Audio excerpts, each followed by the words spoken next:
आदित्य ठाकरे यांनी सांगितलं निघताना 3 बॉल आणि 9 रन्स पाहिजे. 18 षण्मुखानंद हॉल जे आहे ते आमचं वानखडे मैदान आहे. हिंदू हृदय सम्राट शिवसेना प्रमुख बाळासाहेब ठाकरेंपासून ते उद्धवजी पर्यंत आमचे सगळे सामने याच मैदानात होतात. आणि हा जो प्रेक्षक आहे तो आमचाच आहे. काय ताई माई अक्का काय आलाय नवीन. मी माननीय शरद पवार साहेब, शिवसेना पक्षप्रमुख आदरणीय उद्धवजी ठाकरे,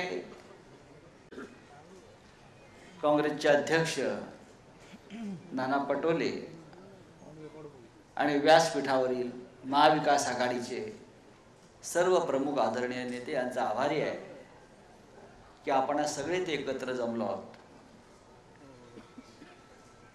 पहिलं भाषण ओपनिंग बॅट्समन आमचे उद्धवजी यांचं झालेलं आहे. आणि त्यानंतर मला वाटतं प्रत्येक प्लेअर खेळतोच आहे. म्हणजे आता आपल्याला काय चिंता नाही, आपण 500च्या वर जातो. ही वर्ल्ड कपची टीम आहे.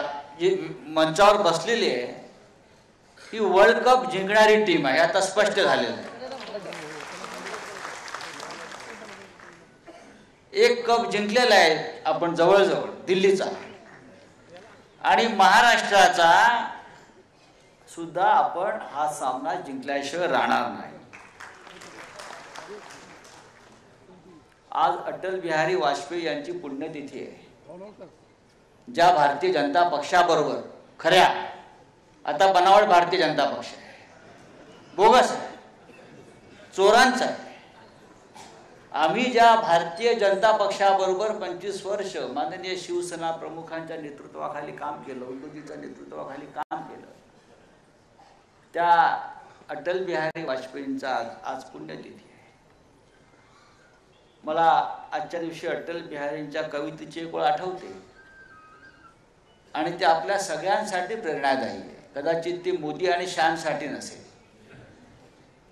हार नहीं मानूंगा मैं, रार नहीं ठानूंगा. आम्ही हार मानणार नाही, आम्ही झुकणार नाही, आम्ही लढत राहू. हा महाराष्ट्र जो आज उभा आहे दिल्लीच्या नव्या हुकुमशाही विरुद्ध, हा महाराष्ट्र कधी झुकणार नाही, हा महाराष्ट्र कधी वाकणार नाही, मोडणार नाही. तुम्हाला मोडून काढल्याशिवाय राहणार नाही.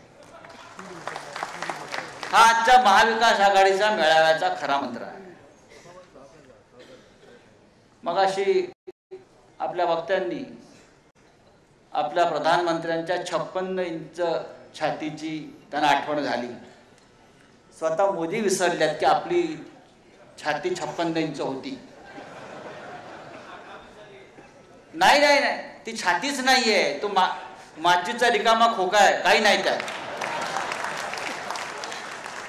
काही नाही त्यात.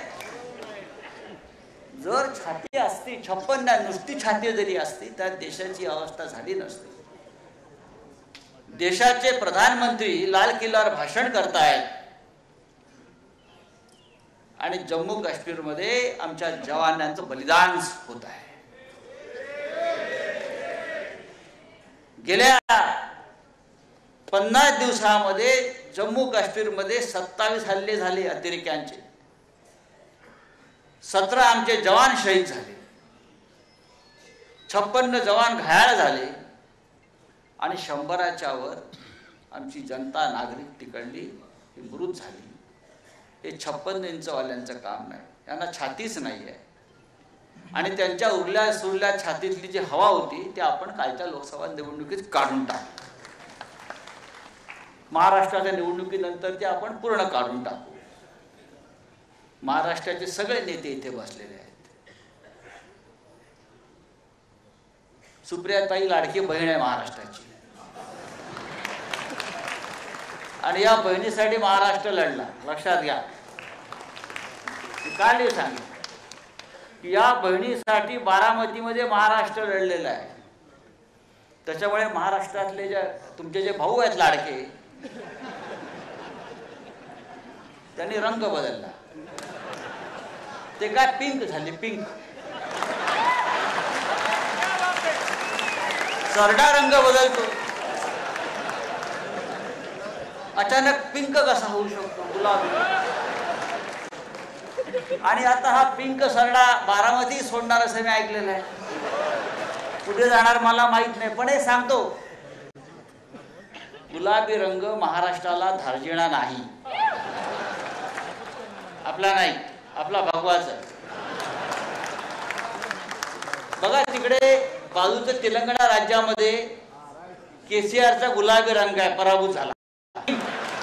काय साहेब, पिंक. मी त्याला एकदा बोले, पिंक रंग कहा से लाया आपने केसीआर जी? नहीं चलता है राजनीति में. नहीं आप देखो हम जीत जाएंगे. मिलो पिंक कभी जीतेगा नहीं. एक तो भगवा जीतेगा या तिरंगा जीतेगा.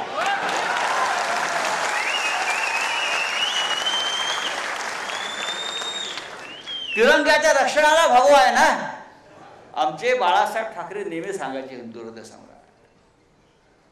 तिरंगाचं रक्षण जर कोणी करेल तर भगवा करेल. आणि आम्ही करतो. त्याच्यामुळे आता पिंकची काळजी नाही, पिंक गेला. आता आपल्याला रामकृष्ण हरी वाजवा तुतारी. आणि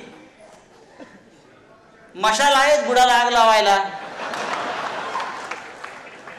असो, अत्यंत चांगला असा आजचा हा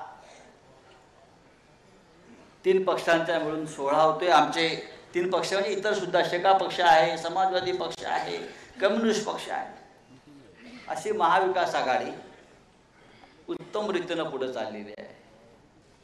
आमच्यामध्ये कोणतेही वाद भांडणं असण्याचं कारण नाही. तसं काही असतं तर आपण लोकसभा जिंकलोच नसतो. प्रयत्न खूप होतील, जसं आदित्यंनी सांगितलं, आमच्या प्रयत्न चालू आहेत, प्रयत्न होतील, प्रयत्न करत राहा. पण आमच्या ऐक्याला अजिबात तडा जाणार नाही, एक तुकडाही कपचाही उडणार नाही, अशा प्रकारचं वातावरण या महाराष्ट्रामध्ये आहे. हे जे वातावरण आहे, हे संयुक्त महाराष्ट्राच्या लढ्यात ज्या प्रकारचं वातावरण होतं की महाराष्ट्राच्या शत्रूशी एकोप्यानं एक दिलानं लढायचं आणि जो महाराष्ट्राच्या दुश्मनाशी हात मिळवणी करेल त्याला रस्त्यावर ठोकायचं. 50 खोके एकदम ओके, आणि रस्ता दिसला तर ठोकेच ठोके. आता हे पुन्हा विधानसभेत जाता कामा नये आणि विधानसभा निवडणूक जिंकल्यावर रस्त्यावर दिसता कामा नये. हे वातावरण आपण महाराष्ट्रात निर्माण केलं असेल तर आपल्याला फक्त विजय प्राप्त करण्यासाठी एकत्र काम करायचं आहे. आमच्या पुढे या राज्याचे प्रश्न सगळ्यात जटिल उभे आहेत. लाडकी बहीण आहे ना, यासारखं ढोंग महाराष्ट्राच्या कुठल्या योजनेत झालं नसेल आतापर्यंत. या राज्यात या देशामध्ये अनेक योजना आपण पाहिलेल्या आहेत, पण सध्या मी गेले काही दिवस पाहतोय की काही चर्चा फक्त एकाच योजनेची आहे. कारण सरकारी पैशानं मतं विकत घेण्याची योजना आहे. आणि मगाशी सांगितलं की नाती अशी सरकारी पैशाने विकत घेता येणार नाहीत. या आधी सुद्धा हे प्रयत्न झालेले आहेत, पण शेवटी आमचं नातं जे आहे महाराष्ट्रातल्या बहिणींबरोबर, महाराष्ट्रातल्या शेतकऱ्यांबरोबर, महाराष्ट्रातल्या विद्यार्थ्यांबरोबर, ते नातं पैशाच्या पलीकडचं आहे. आणि उद्या सत्ता आपली येणारच आहे. उद्या सत्ता येणार आहे, अर्थमंत्री आपला होणार आहे. तिजोरीत जरी पैसे नसले सध्या तरी ते कसे आणावे ते जयंतराव पाटलांना चांगलं माहिती आहे. आमच्या अर्थमंत्री त्यांनी अनेक काळ काम केलेलं आहे. पैसा येईल आमच्याकडे, काही काळजी करू नका. 1500चे 150 होतील, 1500 होतील, 3000 होतील, 5000 होतील. ATM मशीन मागे बसलेली आहे आमच्या महाविकास आघाडीची. मी पुन्हा एकदा महाविकास आघाडीच्या सर्व प्रमुख जे नेते आणि आपण बसलेले सगळे लोक त्यांचे आभार मानतो की हीच एकी आपल्याला 3 महिने ठेवायची आहे, हेच ऐक्य ठेवायचं आहे, आपल्याला संघर्ष करायचा आहे. महाराष्ट्राला संघर्षाशिवाय काही नाही आणि संघर्षातूनच सगळं मिळालं. महाराष्ट्राने काही करायचा प्रयत्न केला की दिल्लीवाले येतात, आमच्यात तोडफोड करतात. जे ब्रिटिशांनी केलं ते भाजपवाले करतात. फोडा झोडा आणि राज्य करा. तुम्ही किती फोडा किती झोडा, आमची एकी तुटणार नाही. जय हिंद, जय महाराष्ट्र.